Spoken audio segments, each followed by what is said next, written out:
Gamefusion. Over the past 6 months, you have likely noticed significant excitement surrounding this new emulator, particularly from users who acquired the first smartphones equipped with the Snapdragon 8 Elite. These devices, when utilized on GameHub, were reportedly to provide early access to Gamefusion, fueling widespread anticipation and discussion within the community. Demonstrations of popular AAA games running on Gamefusion powered by the Snapdragon 8 Elite's proprietary drivers were showcased. And this marks a significant milestone as it introduces a highly anticipated feature within the compatibility layer. But just like most good-to-be-true projects, it was met with skepticism. And we all know the songs of the Android community, the ones that go like fake, fake, fake. Admittedly, I was one of them. How's it going, everyone? This is Zero Kimchi, usually your source of Winlator news and gameplays. But in today's video, I'll be showcasing Gamefusion, how to set it up, and some gameplays in comparison with Winlator.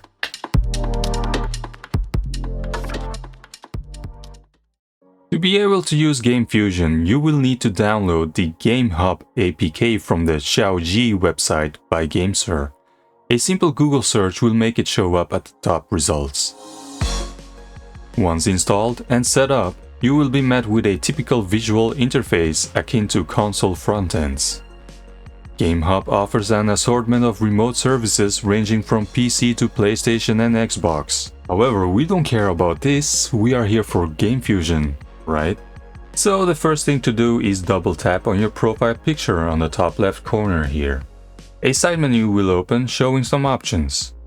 You want to double tap on Game here, and this will bring up the hidden Gamefusion frontend interface, where you'll see your games provided with a box art and even background trailers when you select them. Adding games to Gamefusion differs slightly from the process in Winlator. Unlike Winlator, there are no pre-existing containers to set up before configuring a game. Instead, the game must already be present on your device. This means you cannot open a container and install games directly within it, as some users prefer to do for some reason or are required to do it in Winlator. Therefore, users without access to a computer are unfortunately limited to obtaining portable versions of the games.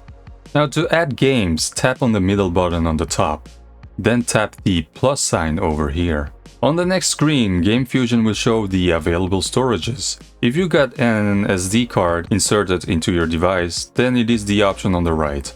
My games are on my SD card, so I'll tap on that. Then just browse to your game executable and select it. Once you've selected a game, you'll be able to give it a box art, give it a name and description. Once that's done, it's time to set up your game. When tapping on your game, you'll see several options here. Tap on the hexagon icon to the right. A drop-down menu will open up with several options. You can remove the game from your library. The second option lets you switch between the modes you'd like to run the game. Tap on Game Settings. On the next screen, you will be offered an assortment of options to configure the container, a simplified version to that of Winlator. The whole interface is streamlined to be concise and user-friendly. But if you thought this was gonna be easier to set up than the alternative, you'll be sorely disappointed. Well, it is easier in that there are less options to fiddle with, but that also means that compatibility to run games will be lower. And the possibility to fix issues will be almost impossible. For instance, the environment variables here, you can type down only one variable. In the compatibility section, you can select a compatibility layer such as Proton or Wine. This is one of my favorite features on Gamefusion, the ability to change the compatibility layer on the same container. Do note that Proton offers different variables, so games will probably behave differently to what you're used to with Winlator and Wine. There are also presets on top, which is basically the same thing as selecting a box preset on Winlator. Going back, you'll see the usual settings like GPU driver, audio driver, DXVK version, VKD3D version, CPU translator, is basically box version and CPU core limit. Back to the left menu, backup, restore with no explanation as of what it would back up or restore, so no clue on this. Maybe game settings or something? Subsequently, controller support was introduced. It is important to clarify that this feature pertains to connected or built-in physical controllers, rather than virtual touchscreen layouts, a distinction that for some reason seems to be frequently misunderstood by many. Now, this is the feature that is great and sucks at the same time. It is great because this lets you install game dependencies easily. But it sucks because you gotta install them one by one and it has to open the container every time to do so. Luckily, we got an easy alternative, which I will cover in a moment. Next is the input mapping. On here you can select touchscreen layouts or add and customize your own. It's the same principle as input bridge on alternative emulators. There's a grid, you point where you'd like to place a button and adjust to your liking. This, unfortunately, does not detect controller input. Hopefully, this will be fixed later. Now let's get back to General and tap the topmost button on the list to enter the container. Upon opening the container, you will encounter a file browser that differs in appearance from the one used in Winlator. Unfortunately, this file browser falls short in terms of functionality, as it lacks several basic features, making it notably less efficient. We can rectify this with AJAY's Prefix mod, so go ahead and visit the GitHub repository linked in the description of the video and download the latest Prefix mod. Now, on my computer, navigate to the download folder, which is typically in the D drive, and install the Prefix mod. Restart the container as asked, and enter right back in. Tap on the Start menu, and tap the Update Component script. This will download or update all the necessary files off of AJAY's GitHub. Once this is done, go back to the Start menu, File Manager, change default WFM for Winlator and install WFM English BAT. Unfortunately, this will not open automatically every time you launch the container. As a result, you will need to reinstall it each time if you wish to make efficient adjustments to the container. Hopefully, AJAY can find a workaround in the future. Now you can install whatever dependencies you need from the AJAY Start menu. In example, like earlier, we needed a whole bunch of Visual C redistributions. So all you need to do is go to AJAY Start menu, Offline Components, VC-Redist and install VC-Redist all in one. Do note that this was done on the Wine compatibility layer, not on Proton. This might not even work on Proton at all. Remember that each game you add creates its own container, so you won't be able to run other games on that same container, at least not from the front end. You could, however, boot into the container and run other games from within. Let's now dive into the performance comparisons versus Winlator.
And that's it for this video.